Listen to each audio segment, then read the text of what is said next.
Welcome to Lost Relation Chronicles. When I first met Lila on her father's coffee plantation, everything changed. She was young, lively, and effortlessly captivating. Short and curvy, with a spark in her eyes that could light up a room, she was a force of nature. The moment she smiled at me, I felt like I was hers, like she owned me completely. My name is Jack Calloway, and for the past 5 years, I'd worked as a commodities researcher, specializing in coffee futures for several companies on the New York Board of Trade. My job took me around the world, collecting data on anything that might influence market prices, weather patterns, business climates, government stability. It was demanding, but I was good at it, and that set me apart from the competition. In this line of work, you form connections. Some of those turn into quiet alliances, whispers exchanged over beers about the market, insider moves. Nothing overtly illegal, but skating close enough to the line to make me wealthy. A couple of million stashed away in investments, enough to live comfortably. Not rich, but secure. With some of that money, I bought a flat in Greenwich Village. It had once been an artist's studio, full of light and space. I'd remodeled it with inlaid mahogany floors and an open plan that suited my somewhat free-spirited lifestyle. It was a perfect fit for me, a place where I could retreat when I wasn't traveling the globe. By my mid-30s, I had settled into my bachelor lifestyle. No wife, no permanent ties. My job had me on the move too much for that, and I'd never found anyone who made me want to commit. Casual relationships were easy to come by. Too easy, if I'm honest. But as time passed, I found myself getting more selective, maybe because of the health risks, or maybe because I was just tired of the same old routine. I was sort of seeing a girl regularly. Marlena Wells played guitar in a Trinity basement bar that had opened up about 6 months ago. We weren't exactly an item. It was more that we had an unspoken agreement. Neither of us wanted entanglements, and we both were pretty selective. It wasn't perfect, but it worked. I was in Nicaragua in the province of Matagalpa. There were persistent stories about conversion of coffee acreage to other uses. This was a not uncommon trend in Central America and could cause major disruptions to the futures market. I wanted to get out and talk to farmers and better understand the whys and wherefores of what was going on. I was at the plantation of Diego Alvarez.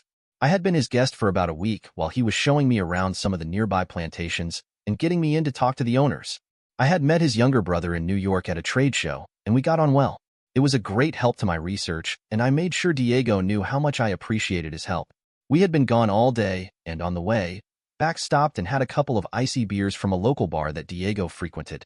The beers were long-necked Victorias, kept in a washtub at the end of the bar. It was the local version of Heineken, but it was not as good. Not anywhere near as good. But it was cold and wet and tasted a hell of a lot better than it should have. It was kind of neat the way they worked the beer. You just helped yourself, and once in a while, someone would come along and pick up the empties and add to the tab. They never wiped the tables, but they were very good at picking up the bottles. Diego dropped me off at the ranch house and said he needed to talk to his foreman for an hour or so. He told me to go ahead and get cleaned up and have a couple of real Heinekens. We had been batching it, except for the servants, but I knew they would be long gone this late at night. Diego's wife and daughter were in Managua visiting friends. They wouldn't be back for another week, well after I left. I stripped my dirty clothes. I was sweaty and filthy from stomping around coffee plantations all day, not to mention riding in the Jeep along dusty roads. Clouds of dust type of dusty. I walked naked to the kitchen and grabbed a beer. I held the icy bottle to my forehead, enjoying the shock of the cold bottle. I tipped it up and drank it straight down. I grabbed another and dragged my tired body to the bathroom for a cold shower. More heat was the last thing I wanted right now. The door was partially open, so I kicked it a little with my foot and dropped my beer in shock. There was this vision, this Madonna standing there in a bra and panties brushing her hair. When she heard the bottle hit the floor, she turned and stared at me for a second and started screaming. Discretion is the better part of valor, is not just an expression. I turned and ran to my room as fast as I could. I put my dirty clothes back on and stood there a little trying to figure out what had happened. After a few minutes, I heard the Jeep come back and heard Diego come in the kitchen door. I figured it was safe for me to come out. I walked to the kitchen and saw Diego downing a beer, as I had earlier. "Gringo, you are not dressed yet. Here, take this and jump in the shower," he said and handed me another beer. I went to my room, down a long hallway from the rest of the house, and grabbed my clean clothes. I had noticed the bathroom door was open. I finally took my cold shower, needing the cold water to temper the image and its effects on me from my earlier trip to the bathroom. I guess the girl had cleaned up the broken glass. Thinking about it, I could only believe it must be Diego's daughter, and she had come back early for some reason. There was a picture of her in the hallway that looked something like the lovely beauty I'd seen. But the girl in the photo was skinny, maybe 16 years old. Maybe the same girl in some ways, but certainly not the same girl in others. The one I saw was not skinny, but lovely curves in all the right places. After the shower, I wandered down to the kitchen to grab another beer. The girl and Diego sat at the table chatting. "Gringo, this is my daughter, Delilah," he said with a twinkle in his eye. "I understand you two have already met?" Blushing, I stammered, "Yes, but not formally." I took her hand to shake it, but I just stared at her, neither shaking her hand nor letting it go. After a time, maybe 30 seconds, she blushed and pulled her hand back. Diego laughed and said, "Hey, Gringo. Her name is Delilah, but if you call her anything but Lila, you better duck." I took my beer and sat at the table with them. The beer helped calm the emotional storm raging in my head, and I was able to look at Lila and not blush. She was really quite friendly, and I started having fun. She was clearly the apple of Diego's eye. They would tease each other, and sometimes me. We did all of our talking in English. I actually understood their language fairly well. I should. I had 4 years of high school Spanish and picked up quite a bit in my travels. I had a terrible accent, though. I was raised in rural Alabama, and what came out when I tried to speak Spanish was always received with laughs. I could pick up most of what was said and could actually read pretty fluently. The cook had left some arroz a la valenciana to be warmed up. Lila told me this was a typical Nicaraguense dish of chicken and rice. It was actually very tasty and went well with the beer. We enjoyed the meal with a lot of laughter. One incident during the meal was somewhat funny. Diego asked his daughter in Spanish if the men from the north were different, maybe bigger, he had said, laughing at her. She blushed furiously, said, "Papa." It was some time before she looked my way again. Well, needless to say, I was smitten. I didn't get too much work done the rest of the trip. Lila said she had come home early because she was bored. We spent the last 3 days of my trip going all over in the Jeep. Once we stopped in the middle of the ford of a shallow but wide stream. The water was maybe up to the axles. Except for the noise of the stream, the gurgles and burbles of water running over rocks, it was deathly quiet. We sat there enjoying the respite. Lila put her hand on my arm and leaned over and kissed me. I pulled back, then leaned in and kissed her. I mean, really kissed her. I put my hand on her leg, under her skirt, and slowly stroked it up and down her firm thigh. As I got to the edge of her panties, she jumped and pulled back immediately. I tried to tell her I was sorry, but she just sat there stone-faced, looking straight ahead. By the time we got back to the ranch, she seemed to have forgotten about it and was chattering brightly, like a blue jay. There was no repeat of anything like the kiss, until the last night. I was leaving the next morning early. Diego was driving me to the nearest town with an airstrip where I would be picked up and flown back to Managua for the trip home. It was very hot that night, and I was sleeping nude on top of the sheets, a film of sweat glistening over my body. Late, I don't know how late, I faintly heard a rustling of satin and then felt a soft weight on the edge of the bed. Startled, I started to rise up, but a hand pushed me down and Lila lay on top of me, crying softly. Not knowing what to do, I put my arms around her, slowly stroking her back slick with sweat. My hands moved with ease softly, slowly up and down. She calmed and stopped crying. "Love me, please," she whispered in my ear. There was something, I don't know. It was like walking by a graveyard at night. It felt like a hint of darkness tugging at my soul. But I was lost to the moment. It was amazing. Later, I got up to the tap on the door. Daylight still hours away, damn. What had I done? With some trepidation, I said goodbye to Nicaragua, making the long trip home. I got back to New York at the same time winter arrived. There was a cold, wind-blown rain, seemingly coming from the side. It was good to get in my apartment, back to my routine. I thought about Lila, wondering. At times I felt as if I was half in love with her, other times I knew I was.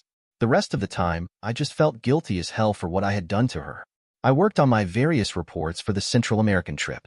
I had to put together bound copies for each company I hired out to, plus put together formal presentations. They all liked to do this since it gave them a chance to ask questions. They would get the report, and a week later I would do the presentation. Pulling it all together kept me busy, too busy to be preoccupied with what I'd done to Lila. It started fading to the back of my mind. It must have been about 2 months after I got back I came home to the flat on a blustery, damp day. Not raining, but a heavy mist and colder than hell. I climbed up the stairs to my place. As I turned the last corner of the stairs, I was shocked. Lila was in front of my door sitting on a suitcase. I started, "Lila," but she jumped up and ran to me, engulfing me in her arms, crying, Jack, my gringo." she said over and over, tears running down her face. Finally, I got her separated from me and opened the door. I got a damp cloth and wiped her face off, then gave her a small brandy and a glass of water. Gradually, she calmed down, and I tried to get her to talk. I had no idea what was going on. "Jack, do you have anything to eat? I wasn't feeling well on the plane. My stomach has been upset. Some soup and crackers would be nice." She asked if she could take a shower and change clothes while I fixed her dinner. She came out of the bath wearing my terry cloth robe, lost in its size and looking 16 years old. I fed her, and then took her to the sofa in front of the gas fireplace so we could talk. She snuggled up to me, burying her face in my neck. "Jack," she whispered, "Jack, I'm pregnant." Stunned, I pulled back and looked at her. She blushed prettily and put her face in my neck again. This was something I certainly hadn't planned on. Not in my wildest dreams had I expected this. I was confused, but here she was. She was not an apparition. She was warm and real. I put her in the guest bedroom. She, of course, had no place to stay. I was up late, drinking scotch and watching the flames in the fireplace, mesmerized. I thought about what to do. It really came down to a simple non-decision. I had no choice but to take her in and care for her. It turned out it wasn't my decision to make. In the early morning pre-dawn hours, she slipped into my bed and we made slow, quiet love. Waking up later, her leg thrown carelessly over mine, I looked at her face. Peaceful, innocent. It was the face of every Madonna, of Earth woman, pregnant, carrying my spawn. I kissed her nose and her eyes slowly opened. "Jack, gringo mio," she quietly said, and then jumped up and threw her arms around me. "Jack, will you take care of me?" she pleaded, a cry of need, of lost innocence. "Lila, yes, I'll take care of you," I whispered in a tender voice. I left her in the flat that day to get settled in, telling her where the corner grocer was and giving her some money. I couldn't stay home because I had 2 presentations scheduled. Stopping at Tiffany's on the way home, I looked over rings. I decided on the spot that I did love her, maybe more than I realized. I picked out both engagement and wedding rings for both of us, not inexpensive. At the corner store, I also grabbed some flowers. Knocking on the door, I lay the flowers down and moved to the side. She opened the door, saw the flowers, and then squealed as she saw me standing there. I put my arms around her and told her I knew my love was real and deep. She pulled me in and dragged me to the bed, shedding clothes as she went. I stopped her at the edge of the bed and pulled out the engagement ring. Taking her hand, I kissed the ring finger and slid the engagement ring on. It was a trifle large, but not too much. We made love with abandon, not like that of the early morning hours. In between the waxing and waning of our physical love, we talked and made plans. The next morning, I took her to buy some maternity clothes. She wasn't showing, but she was excited as hell about having a baby, so I went along with it. I started working on her green card. She was there on a tourist visa. My lawyer had handled cases like this before and knew how to make it happen. We did have to go to Montreal for a week and then come back. It was really cold there, but we had a lot of fun. After she had been there about a month, I had to make a 1-week trip to Sumatra. There were the usual political turmoil in Indonesia, and one of my clients asked me to take a first-hand look. I called back every night. Lila was still a little intimidated by New York. The 3rd night I was gone, Lila was almost hysterical when she answered the phone. Crying, she was able to get out that she had a miscarriage. She kept saying over and over, "You won't want me without the baby." I finally calmed her down, talking soothingly, like to a child. I assured her that I still loved her, and we could make new babies. I rushed home as quickly as I could. I was worried about how she was taking it. After assuring her that I was going ahead with the marriage and her permanent resident visa, she got over it quicker than I expected. I tried to get her to go out and make some friends because I was always going to have to travel. She did insist that we get rid of her maternity clothes because they made her sad. We did get married, and I was more in love with her each day. I marveled at what I had missed by staying single so long. But then I had found the perfect girl, so the wait was worth it. After a year, I couldn't imagine living without her. I spoiled her, buying her things and letting her visit her family in Nicaragua whenever she wanted to.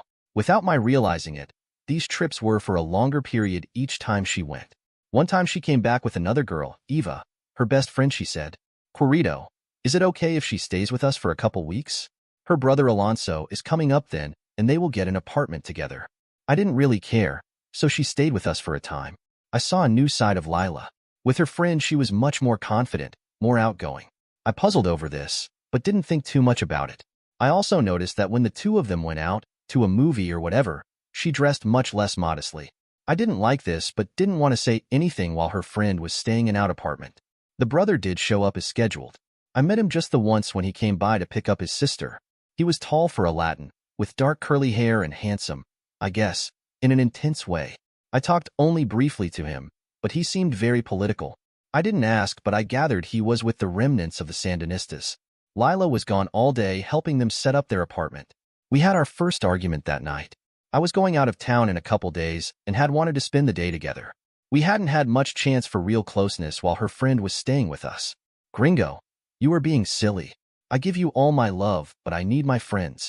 I pouted for a while, but I didn't want to jeopardize an opportunity for some sex that night, so I backed off. The payoff was wonderful. Lila was lusty that night. The next day I was reading the trade press and Lila was on the phone with Eva. They were talking in rapid colloquial Spanish, of course, but without really listening I could understand most of it. I had never told her that I understood most of what I would hear, but since I never spoke Spanish, she assumed I didn't know anything. I kind of shut the conversation out, but my ears perked up when I heard something about the miscarriage. Paying attention now, I was bewildered why she would be laughing about the miscarriage. As I listened, shocked, I understood that she had never been pregnant. I couldn't hear anymore because she carried the phone into the bathroom and I could just hear indecipherable murmurs. I couldn't breathe for a moment, trying desperately to understand what this meant. It was really pretty simple, though. If she hadn't been pregnant, then everything was a sham. Her love, everything. I got up, grabbed my overcoat, and went for a walk. I went over to the bar where Tana played the guitar. I didn't want to be home, and I didn't want to be alone. I got home around 11, Lila acting half pissed and half scared. I mumbled something and went to bed. I was asleep when she came in. I left early the next morning for my trip, a day early. I left a note for Lila telling her something had come up, and I had to leave to take care of a problem that had came up. I went to Brazil, trying to concentrate on my work, but it was hopeless. I got drunk every night guzzling caipirinhas. Not the smartest thing to do. I was devastated. I guess it hit me harder because I had been single for so long. My love had become obsessive. After a couple days I called Ted, my lawyer, and told him what I needed. He said it would be expensive, but I just said, do it. I left Brazil a couple days early, but I didn't go home. I checked into a small hotel I liked and called Ted. He met me in a nearby bistro after he finished working. Jack, it's not good. I'll just jump right into it. Eva and Alonso are up here raising funds for a terrorist group in Nicaragua. Lila is in the group too. She joined the group a couple of years ago when an American tourist hit her boyfriend with his car and never even slowed down. I understand that all three hate Americans with a passion. Also, I hate to tell you this, but Lila and Alonso are lovers. There are pictures in this packet. I'm sorry, Sam. Shit. Let me think. Okay, let the FBI and immigration know about Alonso and Eva. I'll take care of Lila. Okay, but don't do anything stupid. Yeah, sure. Let me know when they are picked up. I'll be at the hotel. The next morning Ted called and said that the brother and sister had been picked up. We don't have an extradition treaty with Nicaragua, but I understand we are making an exception in this case. The government there is very interested in getting their hands on them. I left and went to confront Lila. She was taking a shower when I walked in. Jack, you are back early. Shut up and get out of the shower. Jack, what? I jerked the shower door open and yanked her out. Eva and Alonso were picked up this morning and are being turned over to the Nicaraguan government. Jack, what have you done? You don't understand. That is just the problem, Lila. I do understand. I understand all of it. I ripped open the package of pictures. The first one showed Lila having sex with Alonso. Grabbing her chin, I stuck the photo in her face. I understand this. Taking another picture showing her having sex with him with a look of intense concentration on her face, I showed it to her. I understand this too. Lila, what is it that you think I don't understand? About your boyfriend killed by the car? About your activities with the terrorists? How you lied to me about being pregnant? Even about coming to my bed that night in Nicaragua? That was even part of the plan, wasn't it? Goddamn, wasn't it? I shouted. You don't know how I loved you. I gave you all of me. My heart. I gave you my soul. You should have killed me. It would have been more merciful. I threw the rest of the pictures in her face and stomped out, ignoring her screaming, Jack, I do love you. You don't understand the movement. As I slammed the door, I was sick. I got a bottle of Knob Creek from the corner store and walked to the garage where I kept my car. I needed a place to think. I kept a kayak at the Palisades Boat Club in Yonkers, on the Hudson. There wouldn't be anyone there at this time of night, but I had a key to the gate. I drove over there, got a parka and some gloves from the trunk, grabbed the bourbon and put my kayak in the water. I didn't have any plans. I was going to float down the river a ways, just thinking and becoming one with the Knob Creek. It was quiet on the river, quiet and cold. I thought of all that had happened, of my crushed love, my love that never was. Lila was just a persona, a mantle that could be worn or shorn as needed. I didn't know if I had anything to live for or not. I drifted, drinking, getting cold, thinking of the call I was probably going to make. I looked at my cell phone, stared at it. I made the call. I looked at the cold, cold river, knowing the water was icy. Knowing if I slipped off the side it was over just like that. I was lonesome, and I was sure blue. I looked at the water again, wondering at the shade of blue I would turn to if I fell in. I drank some more bourbon and drifted, thinking of the call I'd made, wondering at how I could have made it, knowing I had no choice. My only choice was to live or not live. I brooded. I sipped. I finished the bottle. I took that as a sign. I wanted another bottle. That meant I had to live. To live. I shouted it, as loud as I could. I want to live. I stood up and threw the empty bottle at the gods, screaming, "Screw you, Lila!" I overbalanced, slipped from the shaky kayak, kicking it away from me. I fell hard into the river, the icy cold water grabbing my parka with a death grip. With a fantastic effort, I pulled myself above water. I couldn't see the kayak. No, I shouted, "I want to live," and plunged again in the murky, black death. Weaker this time I struggled, fighting literally for my life, pulling for the surface as I tried to shed the anchor of the parka. I gasped a breath, knowing it was my last. As I went under, I burbled, "Live?" I sank, down, dark, cold. My body was shutting down, my mind, drifting dreaming. My last thought was of my call on the cell phone, to a childhood friend, Guy. The gang called him Guy, but his mama called him Guido. I came to some semblance of my senses retching on the deck of a boat. Looking up I saw the uniform of a NYPD Harbor Patrol Sergeant. He smiled at me. "We were coming upriver and saw your kayak turn over. You are one lucky SOB." Thinking of my call to Guido, I smiled back at him and nodded. 2 weeks later I reported Lila as a missing person. I started going back to the bar where Marlena was still playing the guitar and being a sometimes bartender. We dated a few times, became intimate again, and after 6 months she moved in with me. We are both happy with the arrangement. Neither of us was looking for commitments, and I damn sure wouldn't be thinking of marriage for a few years, if ever. Kids weren't even on the agenda. Maybe in a few years, but for now I was happier listening to Marlena playing the blues instead of me feeling them. I wasn't lonesome anymore and my blues were long gone. Life was good. Lila slowly woke, stiff, cold, hands tied behind her. It was dark. Moving her feet, she guessed she was on the deck of a large yacht, which was rocking in the choppy sea. Time passed, her arms painful, then numb. She heard another boat, a larger one from the sound of the engine. A tall, dark-complexioned, handsome man stood over her, smiling and solicitous. "Let me help you up," he said quietly as he cut the ropes and easily lifted her up. "Who are you?" Lila frantically asked. "What do you want with me?" "I'm Guido, a friend of Sam's. He knew me as Guy, but I outgrew that years ago. Jack asked me to do him a favor. He was my best friend." I said, "Sure." "What? Where are we?" "That's okay, Lila. Everything is okay. Jack asked me to introduce you to a guy he had a few beers with in Managua a couple of years ago." "Oh, here he is." Lila turned, face turning pale with shock as she recognized the man feared above all others by her terrorist group. As her knees turned weak with fright, she saw an evil smile come over the face of Coronel Pablo de Leon, the head of the Nicaraguan secret police. With a soft smile, he took her hand and led her to a small motorboat waiting to take them to the large Navy ship idling alongside. "Talk to me, chica. Tell me of your friends." "Oh, yes, my lovely. We shall talk a lot and get to know one another." Lila shuddered as she thought of the love she had so carelessly abused and discarded. Dear listeners, please share your thoughts in the comments section below and don't forget to like, share, and subscribe.